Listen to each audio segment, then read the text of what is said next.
O'sha mashhur bu yerda mana SPF kalari.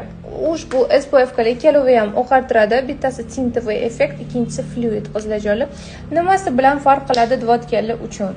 Bu qizlarjonlar именно men bu oranjevisiga e'tibor berishni so'rayman. Bu fluid ozgina yumshoq bo'ladi. Surganingizda teringlarni yumshatib qo'yadi, yig'ilmaydi. Terisi quruvlar bemalol ishlatsanglar bo'ladi. Mana men buni. Qizlar buni osnovasi menga yoqadigan tomoni teringlarda qurib qolmaydi, yaltirab qo'yadi, yumshatib qo'yadi. Ammo men bunisi bo'lsa, bu yorug'iga suraman. Bu kremoobrazniroq bo'ladi, немножко tintovoy. Bu ham zo'r tinchlantirib, namlantirib beradi.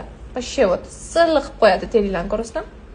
Mana, yaxshilab o'zi yoyasizlar, teringlarni shunaqa silliq qilib yig'ilmay qoladi.